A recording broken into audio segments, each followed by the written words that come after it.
Have you ever wondered what it feels like to be a Weasley? Well, now I know. This is temporary, don't worry. Look, it looks absolutely terrible, really. It hasn't even dyed on the underside. It wasn't enough for all of my hair. Basically what I was trying to do was lighten it up so that I could dye it another colour that's nice and bright rather than ginger. So this is temporary, don't worry, it's not here to stay.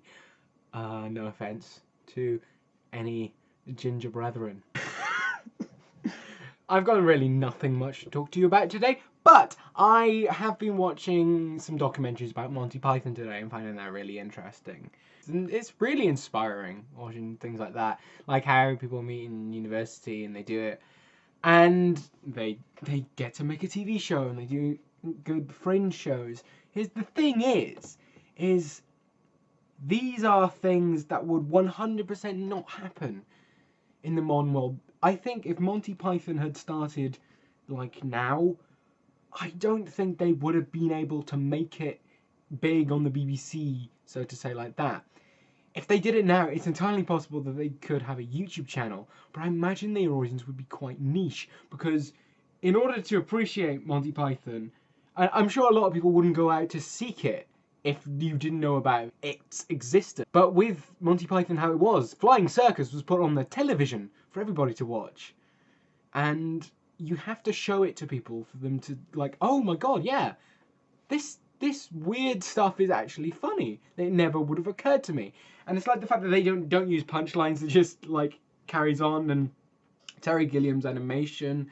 It's really interesting and I highly recommend it. It's called Monty Python Almost the Truth, the Lawyer's Cut. You can watch it on Netflix. Interestingly enough, you can only watch one Monty Python movie on Netflix.com, which is Meaning of Life, which is a drastically underrated Monty Python film. Holy Grail, a lot of people think of as the best Monty Python film. The Holy Grail of Monty Python films, if you will, but I beg to differ. Personally, I think Life of Brian is their best film.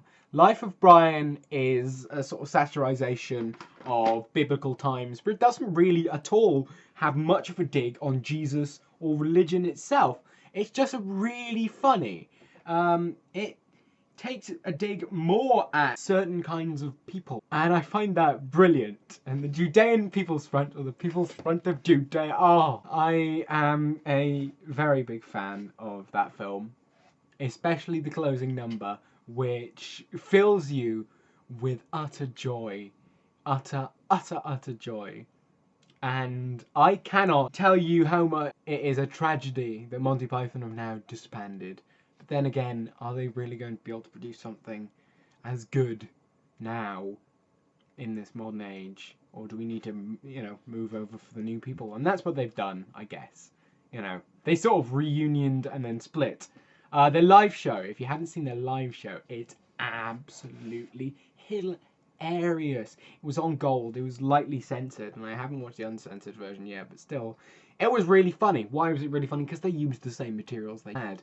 They like sort of redone it though.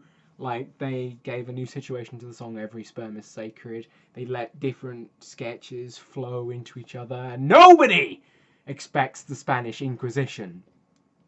So yeah, basically, I've been watching a lot of Monty Python recently, and I've been feeling really inspired by Monty Python and like wanting to do comedy with my mates. I have a few mates that I think would be fantastic in a comedy situation, especially my friend George, whom we have sort of had like characters with in the past, and I'd like to actually do something with him at some point.